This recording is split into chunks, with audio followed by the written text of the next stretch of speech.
Bonjour et bienvenue aux Rencontres de la librairie, l'émission de la librairie 1.1 en partenariat avec Radio Lodève. Ces rencontres permettent de découvrir ou redécouvrir un auteur, un artiste au cours d'un débat, d'une conférence, d'une exposition. Vos souvenirs sont nostalgiques d'une enfance à la campagne. Votre vie d'adulte sera issue des produits de la terre. Après un parcours hétéroclite, mais toujours imprégné de votre passion de la nature, vous vous êtes installé à Saint-Privat. Raphaël Colici, bonjour. Bonsoir. La moitié du livre est consacrée à votre histoire, l'autre retrace et présente les fruits oubliés. Vous décrivez dans l'introduction de votre ouvrage le parcours de vos souvenirs de l'enfance à ceux de vos engagements politiques et associatifs. De quoi ce parcours est-il le reflet ? Oui, en 68, je pensais qu'on allait changer le monde. J'étais jeune, mais j'y croyais. Mais j'avais déjà une particularité, c'est que mes amis criaient Marx, Lénine, Mao, et moi je disais Steiner. Et on me disait, mais non, c'est petits bourgeois. Alors j'ai dit non, c'est vous les petits bourgeois. Parce que moi je suis fils d'immigrés italiens, et je sais ce que c'est que la terre, et il faut qu'on respecte cette terre qui est en... parce que c'était les grandes glorieuses où c'était le tout chimie, et moi je voyais qu'on était en train de détruire ce capital qui nous était donné, mais politiquement c'était pas correct. Voilà, alors évidemment quand tu appartiens à un groupe, voilà, j'étais pour la cohérence du groupe, mais dès que je parlais de biodynamie, de biodiversité, elle me dit mais non, c'est le peuple, que le peuple. Mais voilà, mais le peuple, on l'a après affamé, puisque peu avant, le grand drame que vous savez peut-être pas, c'est que avec le plan Marshall, on a mis en place en Europe, au niveau de l'agriculture, une agriculture qui va dépendre de la chimie, déjà pour liquider les stocks des bombes, parce que c'est la même chose, c'est de l'azote, et on a amené des nouvelles variétés très productives en disant voilà, arrêtez avec vos archaïsmes de la vieille Europe, il faut maintenant produire, il faut, vous voyez, et en fait, les mouvements politiques de l'époque n'ont pas compris que quand on veut asservir un peuple, on l'asservit aussi avec la nourriture, qui vous rend malade et qui déclenche une alimentation creuse, une alimentation forcément chimique, puisque sinon ça pousse pas. Enfin voilà, je m'excuse de faire ce rappel historique, mais la situation de l'agriculture industrielle n'est pas venue comme ça. Ça a été un plan de destruction massive. Installé dans les années 90, avec votre épouse, vous achetez un espace aride, plutôt réputé incultivable. Pourquoi ici plutôt qu'ailleurs ? Eh bien, de se passer de militants, on a essayé de faire la révolution en ville, dans les usines, et puis un jour on s'est dit, on va aller faire la révolution à la campagne. Et l'Hérault était réputé pour être très pauvre, et donc accessible. Il y a ici un pionnier. Et donc, les maisons à Saint-Privat se donnaient même, tellement que les gens avaient peur que ça tombe sur les gens. Il y a eu l'exode rural, il y avait presque plus d'agriculteurs, et nous on a dit, on est le sang nouveau, on avait 20 ans, et on s'est dit, voilà, on va travailler dans les vignes, on va cultiver, on va faire la révolution verte. Voilà, mais on n'avait pas fait la révolution à l'intérieur, donc on pouvait encore faire plein d'autres révolutions. Donc l'Hérault, un choix nécessaire ou par envie Par la beauté des paysages et parce que c'était l'endroit le moins cher en France. En arrivant sur place, quels ont été vos premiers aménagements, puisque c'était quand même une terre aride, pas forcément cultivable, des ruines. Vous avez commencé par où ? Alors, ça c'est la deuxième fois qu'on est venu. Je me suis dit, maintenant je vais faire un projet sérieux. Je connais le village, je connais les environs, je connais les potentialités. Mais je pensais que, vu que des 80 agriculteurs que j'avais connus, il n'y avait plus personne, il n'y en avait que 3. Je pensais que des terres allaient être accessibles. Eh ben non. Et après, par la suite, quand j'ai pu travailler avec les départements, les mairies, les intercommunalités, où on a essayé d'aller dans chaque village pour que des anciens agriculteurs cèdent les terres, sous contrat, sous acte notarié, enfin faire les choses bien, eh ben c'est très difficile. Personne ne lâche les terres. Ils préfèrent que ça reste à l'abandon. Ils préfèrent que ça soit inaccessible et que les milieux se ferment. Mais c'est comme ça. C'est un atavisme du conservatisme agricole. Et même si j'avais connu quelques années avant les gens du village, personne n'a voulu me. Par contre, sur le plateau de la Bruyère, il y a des terres stériles. Et là, évidemment, ça n'a aucune valeur puisque ce sont que de la roche. Et là, le soir où, bon, il y avait que ça à vendre, j'ai acheté. Et là, le soir, évidemment, le banc des sénateurs. Vous savez, dans chaque village, il y a le banc des sénateurs qui se moquent et qui critiquent, évidemment. Ils ont rigolé. Ils ont dit, Raphaël est devenu fou. Et donc, voilà, l'histoire a commencé comme ça. Vous avez planté les premiers oliviers? Non. La chambre d'agriculture m'a demandé des analyses. Et quand ils ont vu les analyses, et non, la terre est stérile et il n'y a pas de matière organique, on vous interdit de vous installer.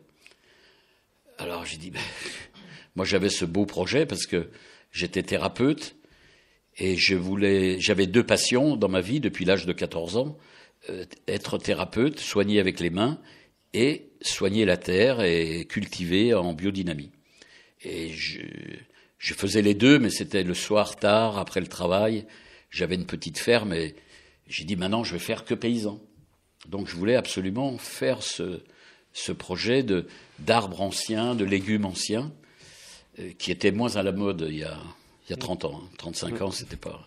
Monsanto était encore bien... Ouais. Et donc, j'ai eu la chance que mon épouse me suive dans cette aventure un peu folle, qui n'était pas prévue de devenir ce qu'elle est devenue, puisque j'avais une 205 avec je venais avec une remorque, parce que là où j'habitais en Savoie, c'était du terreau, de la terre noire, sur 20-30 mètres. Et là, où il y avait de l'herbe comme ça, nous on avait déjà des animaux, etc. Et là, il n'y a rien. Donc, j'amenais une remorque de 500 kilos de ce terreau et j'ai mis une poignée à chaque olivier. Donc, j'ai dit, on va essayer, là, sur 1 hectare.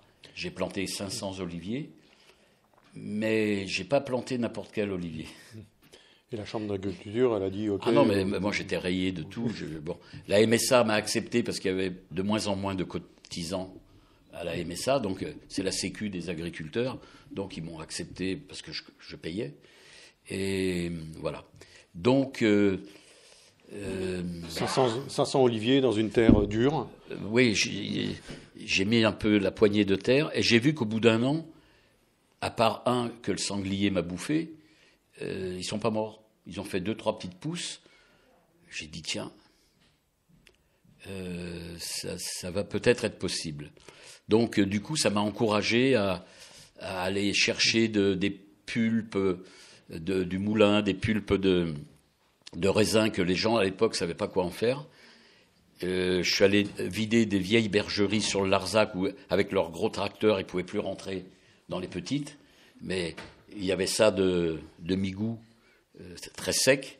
Mais bon, il y avait plein de puces, mais ça fait rien. Voilà, pour mettre quelques poignées.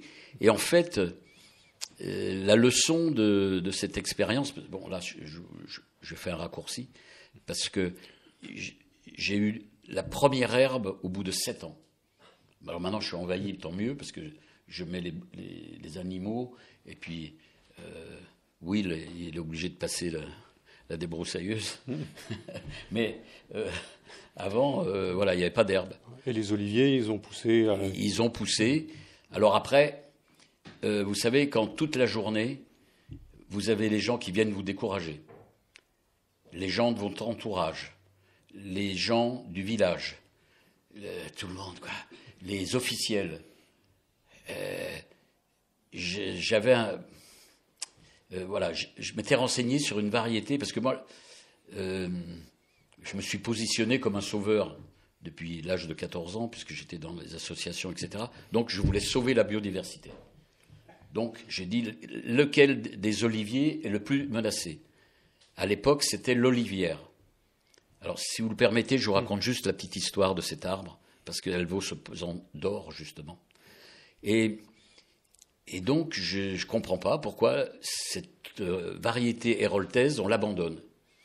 Alors que c'était un arbre magnifique, qui est majestueux, qui pousse très vite.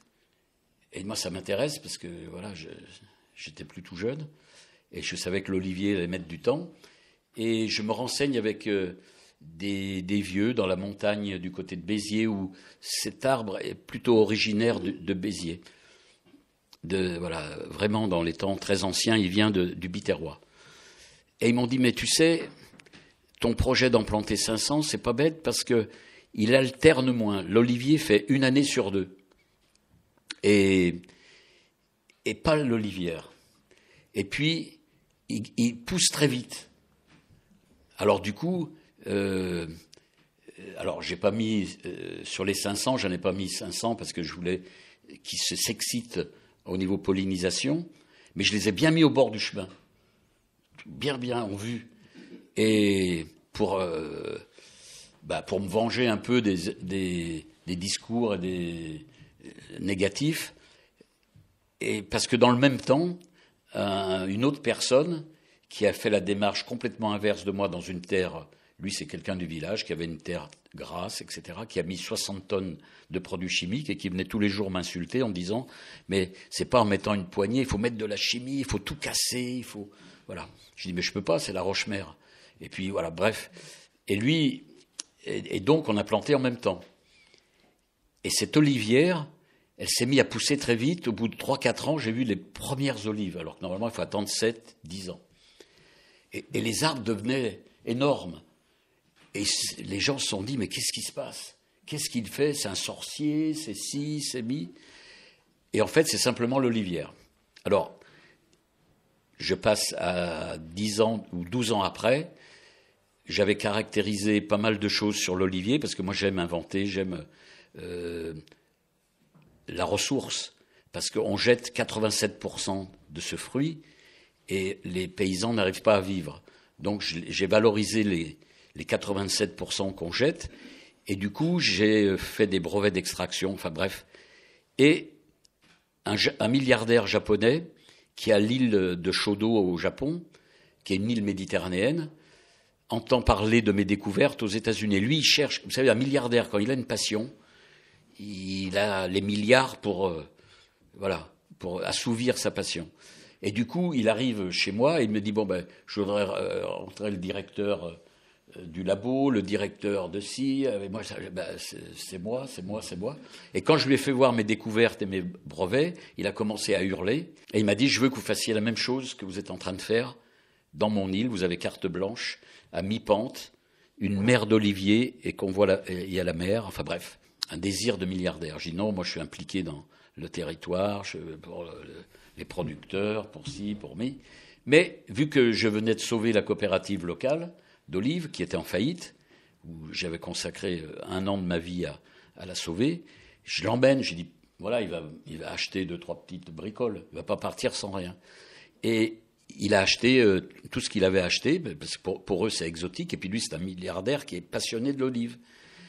Et moi, pour valoriser cette coopérative, parce que il faut que vous sachiez, nous, Héroltais et Languedociens, on est très méprisés par la Provence. Et j'ai eu la chance de siéger au niveau national dans la filière oléicole, et ils étaient très méprisants vis-à-vis de nous en disant « oui, mais vous… » Alors j'ai dit « non, nous on a 11 variétés, vous en avez que 2, enfin, etc. » Et donc, au moulin, j'ai fait 11 variétés d'huile, ce qui est unique en Europe pratiquement. Donc, pour valoriser notre territoire, valoriser l'Hérault et le Languedoc. Et le Japonais a acheté les 11. Mais c'est que 2 mois après, il m'a dit « je veux 100 tonnes d'olivière ».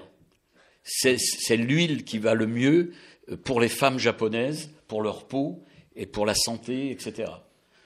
Alors je dis, mais il n'y en a pas. Moi, j'en ai 500, mais je vais les garder pour moi.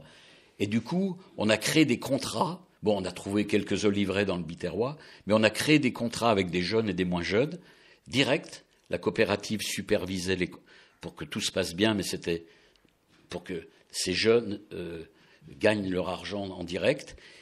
Et maintenant, ils veulent toujours plus. Ils veulent, on n'arrive pas. Le temps que ça pousse, le temps. Non, mais vous voyez l'histoire. Parce que j'ai constitué des conservatoires de chaque fruit, de ceux que vous connaissez et même ceux que vous ne connaissez pas, que j'ai introduits en France.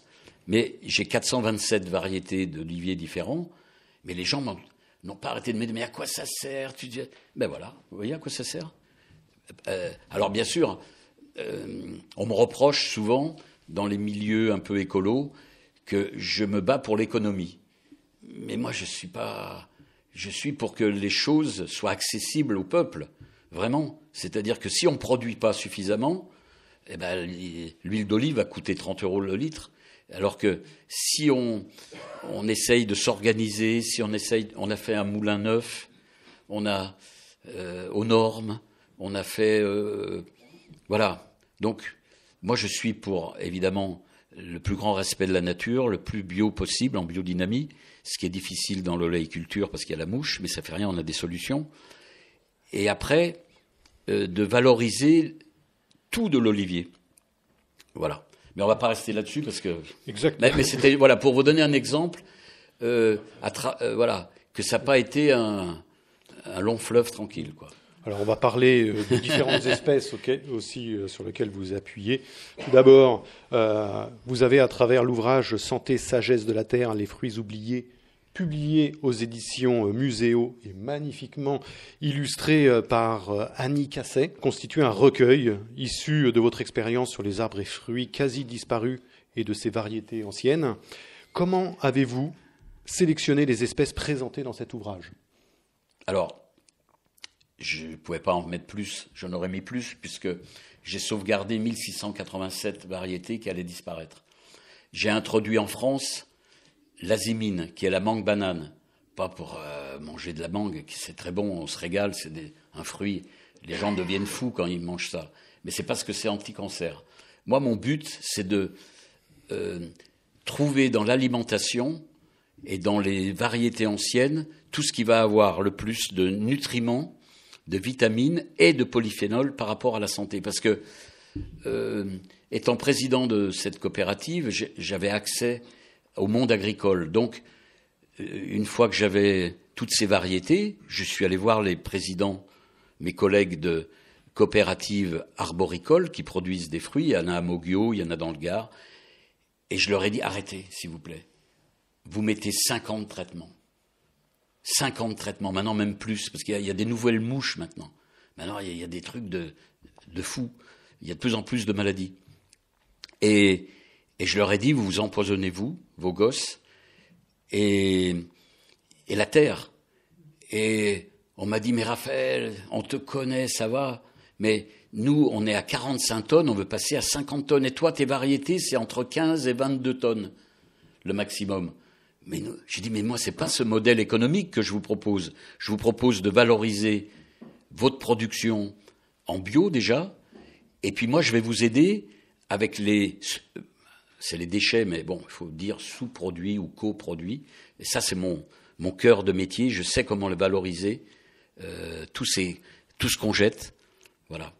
Et vous allez voir que vous allez gagner pareil, mais vous allez dormir sur vos deux oreilles, vous allez, je sais pas moi, avoir moins de maladies, rendre moins malades aussi les voisins, parce que quand vous pulvérisez, ça va à droite, à gauche.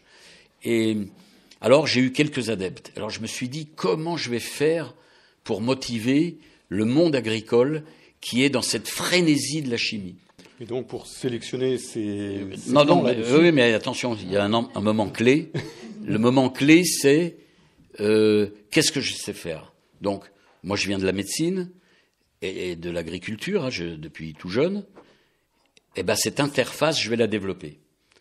Donc, je vais faire des filières de niche où les agriculteurs qui vont vouloir cultiver les variétés que j'ai sélectionnées dans les conservatoires, hein, de 300, 400, par exemple 300 grenadiers, 127 kakis, etc., etc. Je vais prendre le meilleur, ce qui a le plus de vitamines, de polyphénol, et avoir une action anti-inflammatoire et même antiproliférative des cellules cancéreuses. Certains chercheurs vont même... Il y a des publications qui disent que ça va carrément être anti-cancer, mais ça, je leur laisse la responsabilité. Mais déjà, ça va être des antiprolifératifs.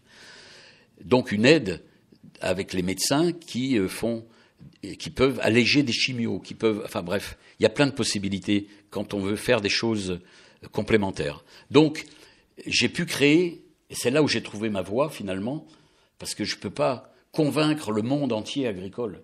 Ils sont dans leur frénésie. Et du coup, j'ai pu motiver des gens dans des filières.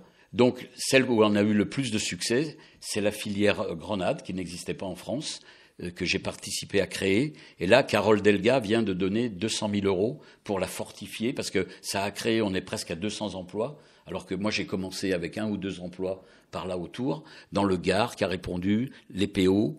J'ai vite fait un numéro spécial de fruits oubliés sur la grenade pour donner aux agriculteurs. Et d'ailleurs, le jour où on a provoqué la réunion, d'habitude, on est 3 pelés, et là, au Mas de Saporta, les salles étaient pleines, il y avait des gens dans les couloirs, tout le monde se demandait, parce que, la grenade, il y a un petit intérêt. Les gens, alors que le kaki, j'ai eu plus de mal.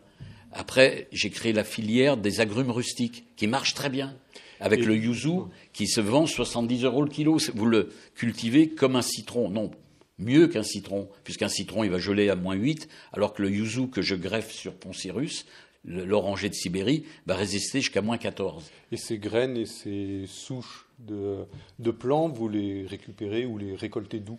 Ah ben, c'est un long travail. C'est un long travail auprès des conservateurs. Ouais, c'est un monde de fous, parce que c'est des échanges, en fait. On échange les greffons, on échange les graines. Au début, on m'a envoyé balader, il m'a dit « Mais qui tu es, toi ?» Je débute.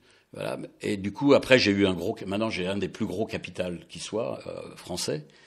Alors maintenant, je ne peux plus répondre à la demande. J'ai des milliers de demandes et je réponds. Il faut avoir de la monnaie d'échange. Ça prend du temps. Alors tout ça, c'était difficile avant. Mais maintenant, vu qu'on a vulgarisé les choses, vu avec les semeurs du Lot des Voix, on fait 3 manifestations par an. Moi, j'en fais plein d'autres en Provence, ailleurs. On fait circuler le matériel. Vous venez avec votre sac de graines et... non seulement le sac de graines. Par exemple, des greffons. Des greffons. Pour rendre les gens autonomes, voilà, on leur apprend à greffer, ils greffent, et on leur donne les greffons, on fait des bourses d'échange de greffons, de graines, mais chacun a des saisonnalités différentes. Et du coup, par exemple, je vais vous prendre un exemple. Pourquoi j'ai fait le conservatoire de kaki? Parce que les Français n'aiment pas le kaki. Oui, j'ai discuté avec des milliers de gens sur les marchés, alors ils n'aiment pas ça parce que le seul qui existait en France à l'époque, c'était le muscat, et il devenait gélatineux, tout ça, les gens n'aimaient pas. Alors, moi j'ai mis 127 variétés sur le marché, dont 35 kaki pommes. Enfin, on appelle ça kaki, mais ça s'appelle pas comme ça. Ça s'appelle giro, ça s'appelle fouillou, mais qui sont plus durs. Voilà. Alors après, ils sont en train de commercialiser le moins bon, qui est le fouillou, alors que le giro a des goûts exotiques, et lui, il se conserve 3 mois, il n'est pas... Voilà. Alors ça, c'est le côté appétence, nutritionnel, mais le kaki a des propriétés médicinales insoupçonnées, et ça pousse tout seul. C'est un arbre, il n'y a pas besoin de s'en occuper, ça fait des tonnes tout de suite, et les prix sont devenus chers maintenant. J'ai commencé... Non, mais juste par exemple un détail pour te dire, comme c'est difficile en France, et plus particulièrement en Lot des Voix et Larzac, j'ai commencé avec Ricardo Lasserre. On était 2 illuminés. Ricardo Lasserre, c'est lui qui a voulu créer la filière kaki en Espagne, et moi en France. Lui, il a eu l'aide de tout, des régions, de l'État, de l'Europe. Il a créé 8000 emplois. Moi, j'en ai créé 4 sur le kaki, au début. Non, mais pour vous dire que j'ai emmené le département, j'ai emmené la région, les techniciens, les politiques. Je les ai emmenés là-bas, voir les usines qui étaient devenues les usines, là où ils traitaient les kakis. mais c'est les camions qui partaient dans tout le nord de l'Europe, et des milliers de gens qui gagnaient. Ils ont arrêté les agrumes pour faire... Non, mais pour dire, tu vois, un côté, ah ben non, ça vaut rien, et puis d'autres qui font un développement économique trop fort. Moi, c'était pas ça que je voulais, mais... C'est presque de l'intensif. Voilà. Non, mais pour dire que... Et concrètement, sur vos terres, qu'est-ce que ça représente, 127 espèces C'est 7000 mètres carrés, c'est rien.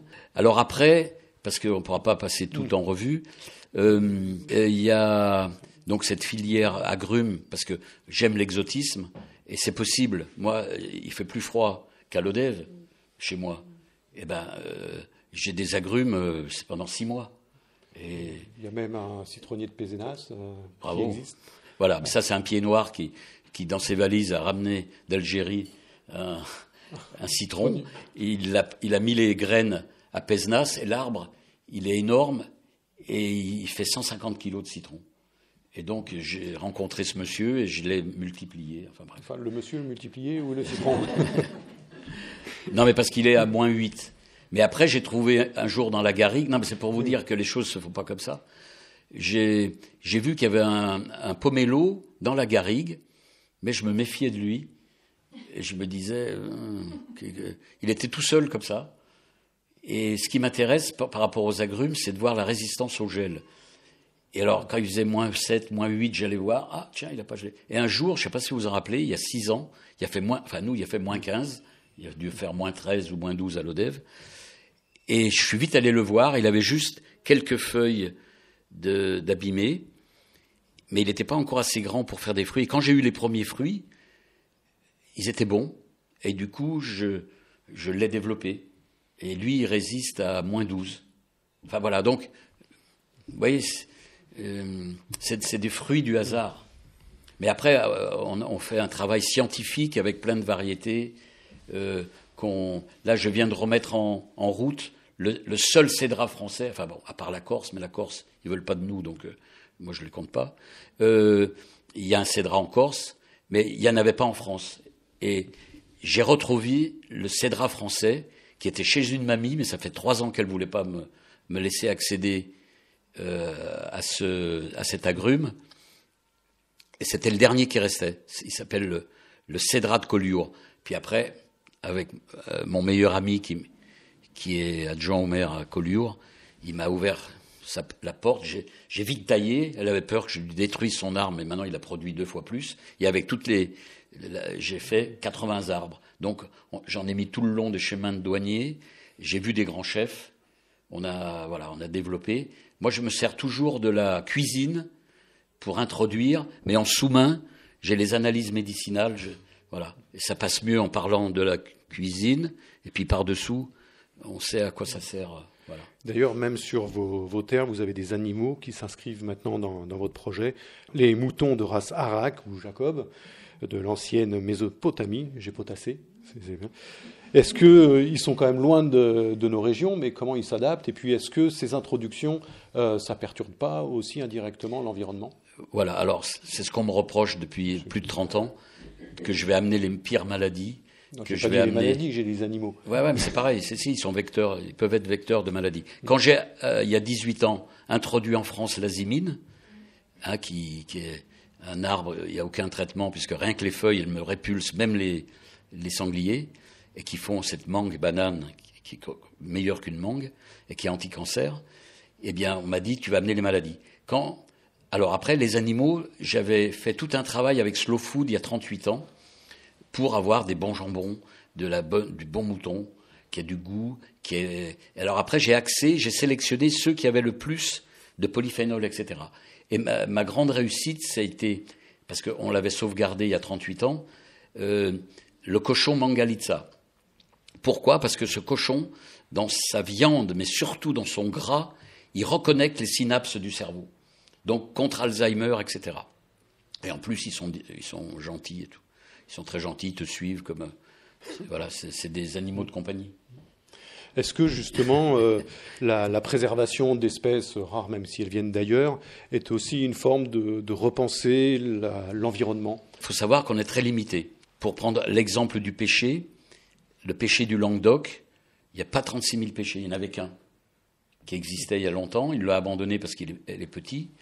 Mais ce qu'ils ont oublié, c'est que cet arbre, 6 mois, vous le plantez, 6 mois après, il fait des pêches. Il y a même moi des gens qui m'ont appelé, m'ont dit, mais tu nous as... C'est un OGM ton truc. Il produit tout de suite plein de pêches. Mais il n'y a pas... faut pas croire que les biodiversités locales, on n'a pas 36 pommes, on n'a pas 36 pêches, on n'a pas 36... les raisins, si, moi j'ai 1200 variétés de raisins différentes. Vous voyez, parce que la vigne est quand même très traditionnelle. Les prunes, il y en a 80, mais des locales, il y en a qu'une ou deux. Il ne faut pas croire qu'on a une grande... Donc, notre nourriture, elle est quand même un peu plus large. Et il ne faut pas oublier que tout ça, ça vient de Perse. Les prunes, les pêches, les cerises. J'ai la noire de Meshed, qui est en Iran. C'est la plus vieille cerise qui existe. Elle est comme ça, elle est noire. Ça gicle sur vous, vous êtes teinté. C'est puissant. Il y a des anthocyanes pas possibles là-dedans. Enfin, voilà. Faut pas croire. Je dis pas qu'il y avait rien, que les Gaulois, ils avaient que du chou, des machins. Mais c'était quand même, c'est à travers les échanges. Et est-ce que justement le fait d'avoir comme ça un lieu avec des variétés si diverses, des gens s'en inspirent et lancent de la production ailleurs en France? Ah bah oui, beaucoup de maraîchers. C'est ça qui a été ma surprise. C'est pas forcément les arboriculteurs. Il y en a quelques-uns qui ont vite vu les intérêts écologiques, puis la mode faisant, heureusement, que les gens ont évolué. La demande des consommateurs a évolué. Les maraîchers, parce que, du coup, ils mettent des arbres et ils font les légumes dessous. Et ils ont bien fait, parce que maintenant, la sécheresse et le soleil qui tape trop fort. Et du coup, quand ils vendent une salade, ils vendent aussi des fruits qui ont du goût et des fruits qui, sont intéressants. Voilà. Alors, je défends pas que les fruits classiques. Ça fait très longtemps que je défends, il y a plus de 30 ans, que je défends les mûriers. Enfin, des arbres qui sont vraiment...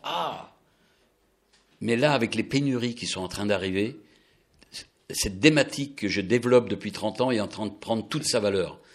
Alors, en Afrique, j'ai beaucoup développé le moringa avec des associations, et je me suis dit, je veux trouver le moringa français.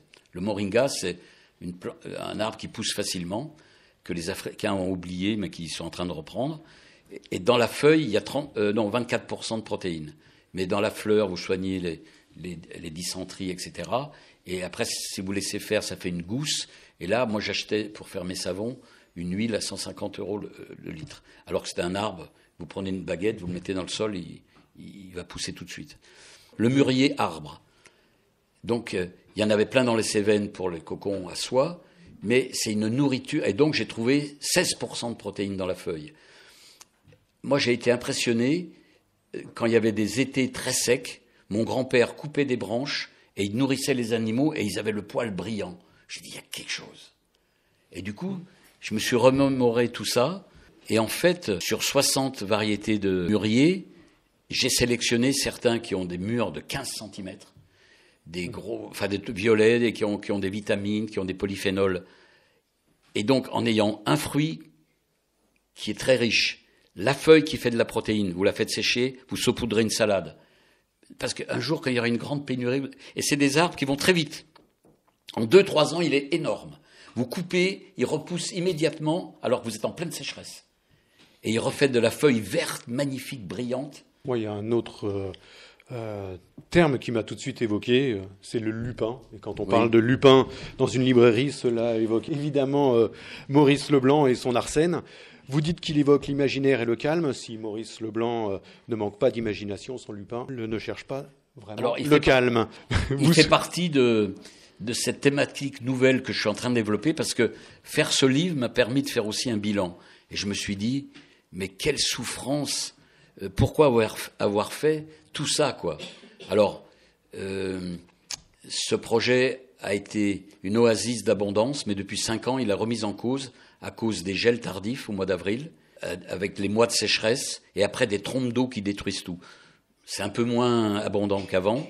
Et le fait d'écrire ce livre m'a forcé à me poser des questions, mais de quel droit tu as voulu rendre fertile une terre stérile? De quel droit? Tu te prends pour qui? Je m'étais pas posé la question, j'ai foncé pendant 30 ans.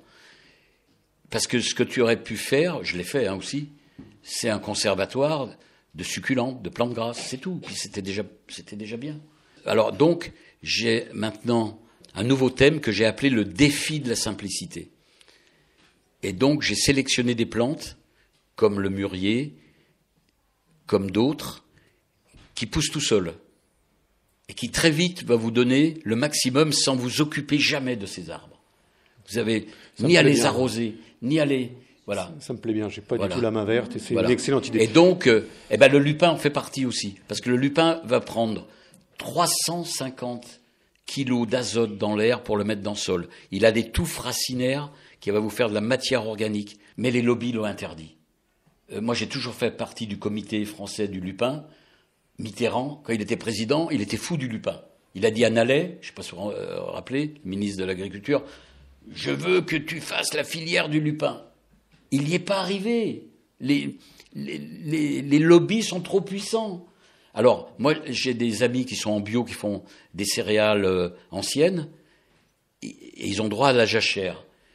Eh ben, en mettant du lupin une année, mais ils économisent 60% d'engrais. Parce que ce qu'il faut, c'est arriver à faire une agriculture où on diminue les intrants. Hein, donc, le lupin va y participer. Après, on a des bactéries, on a la façon dont on va organiser le sol. Et parce qu'il n'y aura plus d'engrais, il n'y aura plus rien. Et il faut que nous soyons autonomes, que notre sol soit autonome. Enfin, il faut tout repenser. Mais je vous assure, je me suis permis de faire ce livre parce que je voyais des gens, des intellos, qui écrivaient des bouquins, qui n'ont jamais touché une tomate, jamais touché la terre. Et je me suis dit, mais attends, avec tout ce... Et puis surtout, mon ami Pierre Rabhi, et puis les centaines de gens que je rencontrais dans les foires me disent, mais il faut que tu écrives quelque chose, etc. Je vais vous demander justement comment est venue l'idée du livre. J'ai mis 10 ans avant de trouver mais c'est que Muséo. Ils ont répondu tout de suite. Non, c'est que je suis un homme de l'agir et les connaissances, je les par l'oralité. Et écrire, pour moi, c'est la pire des choses. Je préfère creuser une tranchée jusqu'à Clermont-Lérault que de faire ça, quoi. C'est trop dur. Qui vous a aidé pour le construire? Alors, comment il a été construit? Alors, vu que j'avais une revanche à prendre par rapport aux intellectuels, parce que toute ma vie, je me suis mis dans des positions où moi, je faisais le manœuvre, distribuer les tracts, puis les autres, ils rédigeaient le tract. Et là, j'ai dit, je vais prendre ma revanche, parce qu'évidemment, tous mes amis intellos, ils voulaient tous m'aider. Viens, j'ai un nègre ou j'ai une négresse. T'inquiète pas, je t'interview. J'ai dit non, moi, s'il faut que je le fasse moi, sinon ça n'a pas de valeur. Donc j'ai mis beaucoup de temps. Et après, comment l'idée s'est concrétisée à partir de tous ces documents? Comment ça s'est mis en place? Et comment alors, est-ce que c'est vous qui avez trouvé l'illustratrice? Parce que les dessins sont fabuleux. Non, c'est la maison d'édition, voilà. Les éditions Muséo. Alors, évidemment, j'avais le professeur Joyeux, le professeur Pujol, mon copain Rabhi, qui me disait, mais t'emmerdes pas, viens, je leur fais gagner plein de pognon, mon éditeur va s'occuper de toi, ils vont te... J'ai dit non. Et puis, la cohérence a voulu que, dans l'Hérault, il y a une maison d'édition qui s'occupe de tout ce qui est biologique, tout ce qui est art, tout ce qui est architecture, scène. Et qui édite... voilà, et donc Francis c'était Allais, cohérent d'aller avec au plus proche. Et donc, au moment où ça a été porté par les éditions jusqu'à la parution, combien de temps ça a mis? J'ai traîné. J'ai traîné parce qu'il y a eu le Covid. Là, mais il y a eu le Covid, et là, j'avais pas le temps de faire le livre. Non, le livre est disponible. Merci Raphaël Koichi pour vos réponses. Merci aussi à Radio Le Dev pour la diffusion de cette rencontre et tout particulièrement à Anne. Vous pouvez retrouver les précédentes rencontres sur notre site www.1.1trait.fr. Merci et à bientôt. Merci.